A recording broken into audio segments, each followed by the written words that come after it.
Olá, minha amiga, meu amigo. Chegou a Magnitsky e começou com Moraes, vai ser o principal assunto de hoje na nossa conversa, nesta quarta-feira, 30 de julho, dia de nascimento do piloto da Força Aérea Brasileira, lá nos céus da Itália, Danilo Moura.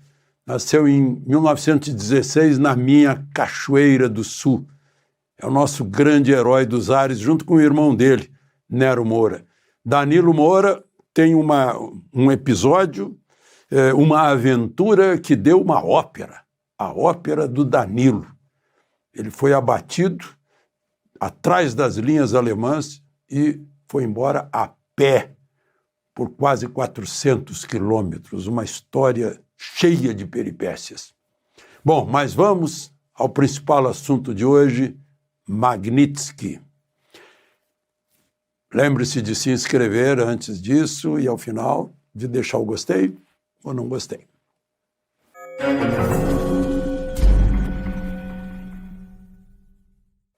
Chegou a Magnitsky e deve continuar.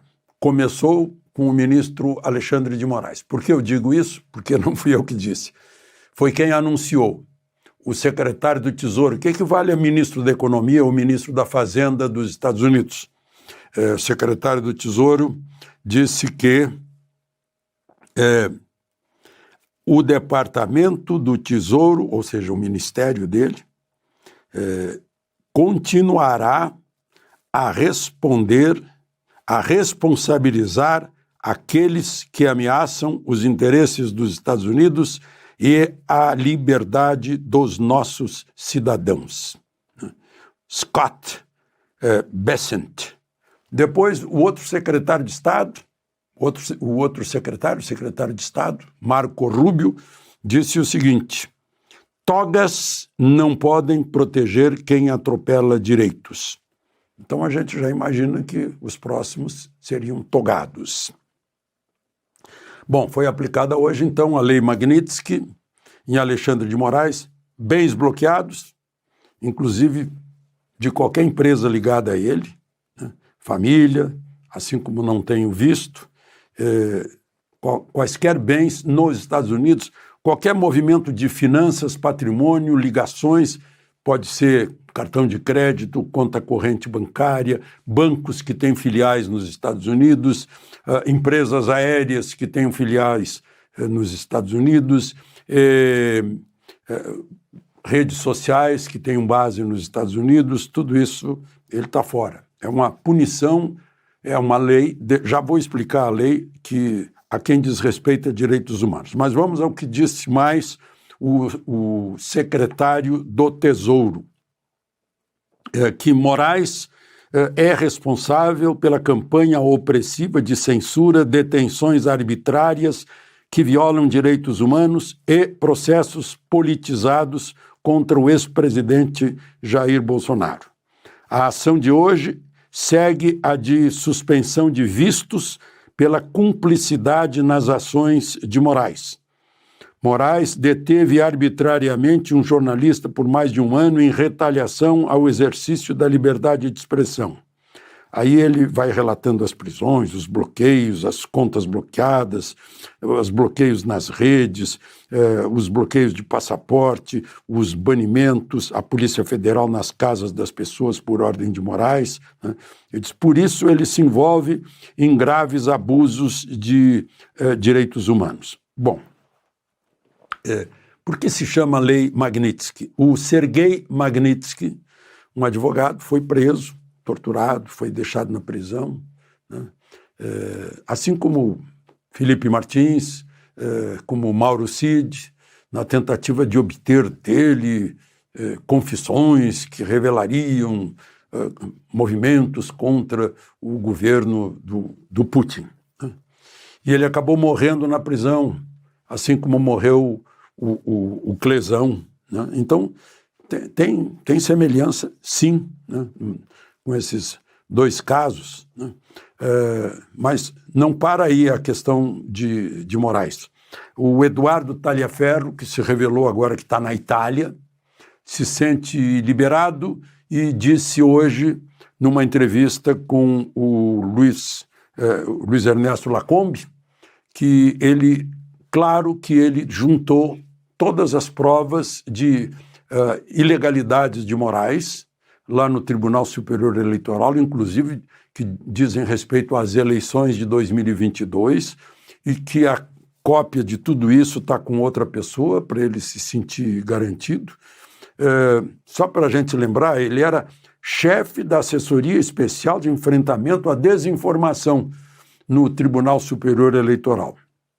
Ele foi afastado por um caso de violência doméstica, não tem nada a ver com o tribunal, né?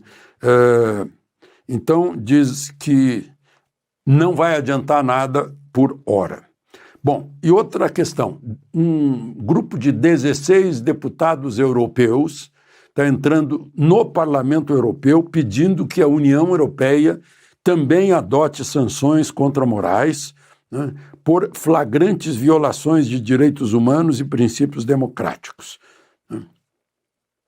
Isso coincide com o lançamento na Europa, mais exatamente em Lisboa, de um documentário sobre Moraes, do jornalista Sérgio Tavares, aquele que Moraes mandou deter no aeroporto quando ele foi para São Paulo para participar de uma manifestação na Avenida Paulista. A carta desses deputados europeus diz que um juiz no Brasil destrói a democracia a pretexto de defendê-la. Bom, foi no mesmo dia em que foi anunciado, agora também pelo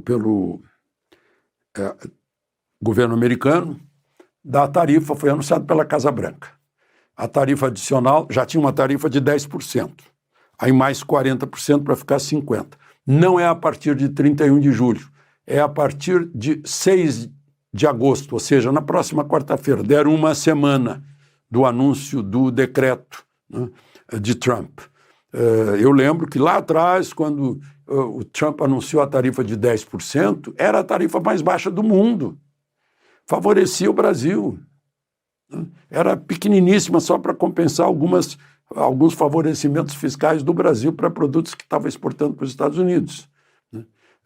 Mas depois Trump disse claramente que era por perseguições a Bolsonaro, por ações do ministro Moraes, por perseguições políticas à direita brasileira, né, além daqueles 10%. Então, 50%. Mas fica muita coisa fora. Muita coisa não, né? Vai pegar café, vai pegar carne, né? Mas aviões da Embraer ficam fora. Suco fica fora. Né? Muitos metais, minérios que são do interesse dos Estados Unidos ficam de fora. Tem uma lista de 700 itens que ficam fora. Né? Alguns tipos de celulose, madeira, parece que pega a fábrica de moldura em madeira que já vai pronta para os Estados Unidos, né? O que tem interesse dos americanos. 700, mas pega muita coisa. Produtos vindos do petróleo, por exemplo, estão fora, né? Alguns produtos químicos também. E mais avisam que o que está em trânsito para lá não pega. O que já saiu do Brasil não vai pegar, né? Chegando lá. Bom, mas aí, vamos ver o que dizem os americanos. O anúncio. A partir da próxima quarta-feira, né? Por causa de ações que prejudicam empresas americanas, ações do governo brasileiro, e direitos de liberdade de expressão de cidadãos americanos, perseguição política, intimidação, assédio, censura e processos judiciais contra o ex-presidente Bolsonaro e seus apoiadores. Graves abusos contra direitos humanos e enfraquecimento do Estado de Direito no Brasil. Moraes é citado também lá nas tarifas, né? Nesse texto da Casa Branca, como responsável pelas ameaças, perseguir e intimidar milhares de opositores, políticos, proteger aliados corruptos e suprimir dissidentes, frequentemente em coordenação com outros membros do Superior Tribunal Federal. E cita também o jornalista Paulo Figueiredo, que é processado no Brasil por declarações feitas em território americano, o que viola a primeira emenda que trata de liberdade de expressão nos Estados Unidos.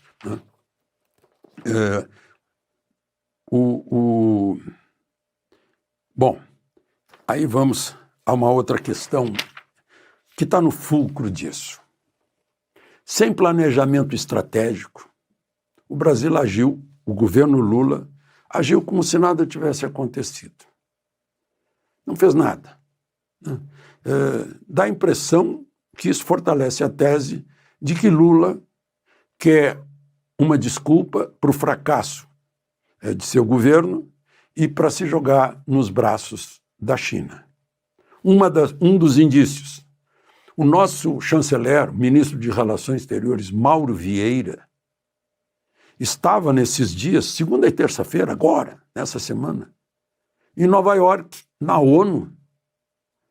Foi a Washington defender o Brasil? Não, estava defendendo o Hamas na ONU. Essa foi a troca, né? Uma troca semelhante à que Lula fez, outra significativa, nos 80 anos da vitória dos aliados, onde os quais está o Brasil. Em vez de festejar no Monumento aos Mortos, lá no aterro do Flamengo, ele foi festejar em Moscou. Um dia depois, poderia ter feito os dois, mas não fez nem o brasileiro, foi lá festejar com Putin a vitória da União Soviética. Bom, e tem outra coisa, né?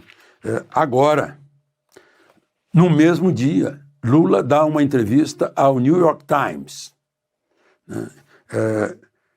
Cujo título é "Ninguém desafia Trump como o presidente do Brasil". Como é que ele disse que queria negociar? Será que ele estava esperando que Trump tomasse a iniciativa de ligar? Aí ele repete tudo aquilo que a gente já ouviu, desde Trump nazi-fascista, lá, aquelas coisas todas, né? Nacionalismo de oportunismo, populismo antiquado, deboches a Trump. Ele chega a dizer que se Trump estivesse no Brasil, ele estaria respondendo a processo crime como Bolsonaro, pela invasão do Capitólio. E vejam só, todo dia debochava de Trump. Agora ele está dizendo que é o dia sagrado da soberania. Aí eu pergunto o seguinte: é o final do meu artigo em jornais, publicado hoje, nesta quarta-feira. O final, eu digo, é uma vergonha para nós que um presidente de outro país tenha que defender direitos fundamentais no Brasil, mesmo sem ter jurado defender a Constituição, como Lula jurou. De Brasília, Alexandre Garcia.